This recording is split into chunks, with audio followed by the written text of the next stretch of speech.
and paid cash to use a bath dressing room. 27 minutes later, I not only had had a bath, but also had acquired different hair, different clothes, another face. What takes 3 hours to put on will come off in 15 minutes of soap and hot water.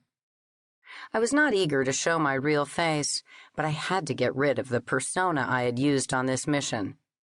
What part of it had not washed down the drain now went into the shredder. Jumpsuit, boots, pouch, fingerprints, contact lenses, passport. The passport I now carried used my right name, well, one of my names, a stereograph of my bare face, and had a very sincere L5 transient stamp in it. Before shredding the personal items I had taken off the corpse, I looked through them and paused. His credit cards and IDs showed 4 identities. Where were his other 3 passports? Probably somewhere on the dead meat in that locker. I had not given it a proper search. No time. I had simply grabbed what he carried in his pouch. Go back and look? If I kept trotting back and opening a locker full of still warm corpse, someone was bound to notice.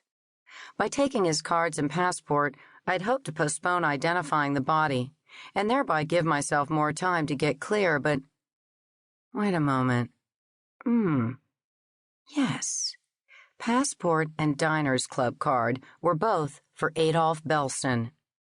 American Express extended credit to Albert Beaumont, and the Bank of Hong Kong took care of Arthur Bookman, while MasterCard provided for Archibald Buchanan. I reconstructed the crime. Beaumont Bookman Buchanan had just thumbed the latch of the locker when Belson sapped him from behind, shoved him into the locker, used his own Diners Club card to lock it, and left hastily. Yes, an excellent theory. And now to muddy the water still more. Those ideas and credit cards went back of my own in my wallet. Belson's passport I concealed about my person.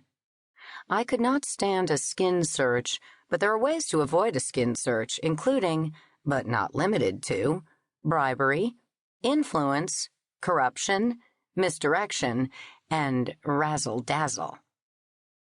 As I came out of the washroom, passengers from the next capsule were trickling in and queuing up at Customs, Health, and Immigration.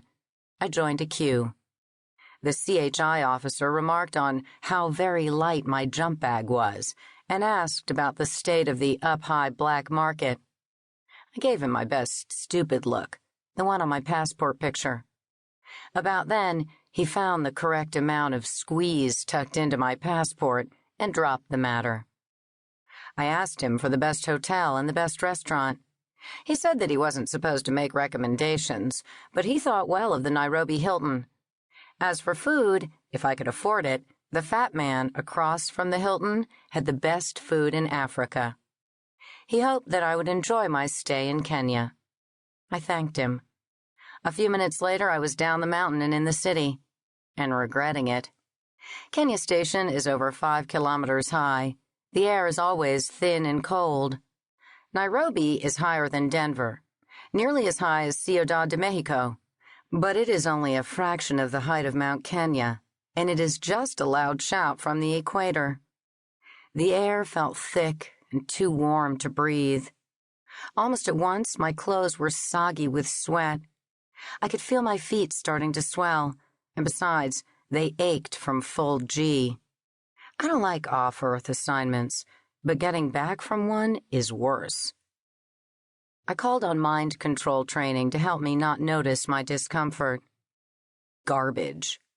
If my mind control master had spent less time squatting in Lotus and more time in Kenya, his instruction might have been more useful. I forgot it and concentrated on the problem: how to get out of this sauna bath quickly.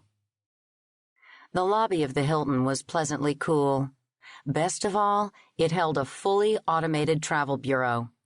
I went in, found an empty booth, sat down in front of the terminal. At once, the attendant showed up. "May I help you?" I told her I thought I could manage. The keyboard looked familiar. It was an ordinary